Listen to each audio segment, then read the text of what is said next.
Tudo bem então, pessoal? Tá? O professor Lucas está aqui para gravar uma videoaula sobre a história do handebol para vocês, tá?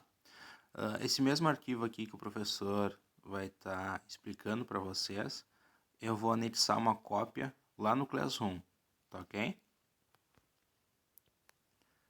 eu diminuir aqui agora a tela. Tá? A história do handebol, ela é meio complexa, meio confusa no início, tá? Porque alguns países relatam uma espécie de um jogo de bola jogado com as mãos, tá? O próprio Homero, na Odisseia, foi quem primeiro citou o handebol. Depois foram os romanos, mas a Alemanha é quem iniciou o jogo como se conhece hoje. Por que é a Alemanha? Porque a Alemanha foi onde teve um professor lá que adaptou bem as regras do que vinha sendo praticado, e a partir dali que teve o berço do handebol, tá? Ó, na Grécia havia um jogo então praticado com as mãos que era conhecido como Urânia, tá?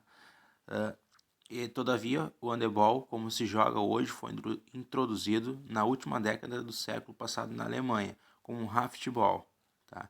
Quem o levou para o campo em 1912 foi o alemão Hirschmann, então secretário da Federação Internacional de Futebol. Tá? Por que futebol? Porque o handebol no início ele era jogado em campos, em gramado. Tá? O período da Primeira Grande Guerra, tá, foi decisivo para o desenvolvimento do esporte, quando o professor de ginástica berlinense Max Heiser criou um jogo ao ar livre, derivado do turbol, para operários das fábricas Siemens, que teve o campo aumentado para as medidas do futebol, quando os homens começaram a praticá-lo. Então, no início, tá, o handebol era praticado apenas por mulheres, tá, e até para deixar um caráter mais competitivo, é que foi introduzido também o perfil dos homens a jogar esse esporte. Em 1919, o professor alemão Karl Scheslen reformulou o turbol, alterando seu nome para handball, para o jogo com 11 jogadores. Scheslen levou a modalidade para os Áustria e Suíça, além da Alemanha. Em 1920, o diretor da Escola de Educação Física da Alemanha tornou a modalidade como um desporto oficial. Então, pessoal, o grande pai do handebol é esse professor aqui, ó, o Karl Scheslen, tá? Que ele reformulou tudo que vinha sendo jogado anteriormente, adaptando melhor as regras para a difusão desse esporte. Aqui. Então, o handebol, vocês viram ali que foi criado em 1919, 1920, e poucos anos depois ele fez parte dos Jogos Olímpicos, tá? O COI decidiu em 1934 que o handebol seria um dos esportes da Olimpíada de Berlim, em 1936, o que realmente aconteceu.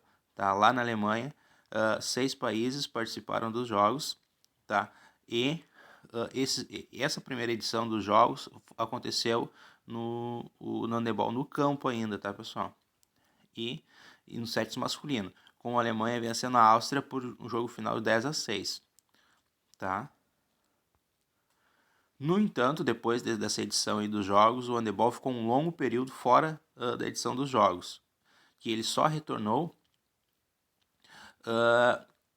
novamente em solo alemão para os jogos de 1972, em Munique.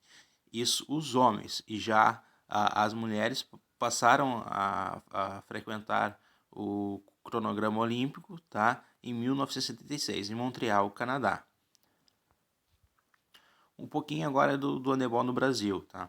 Em nosso país, o handebol, como modalidade de campo, foi introduzido em São Paulo por imigrantes, principalmente da colônia alemã.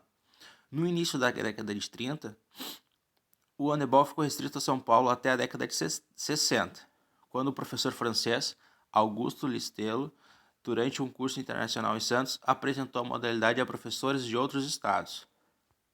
Esses professores introduziram o esporte em seus colégios e, assim, o handebol começou a ser praticado em outros estados.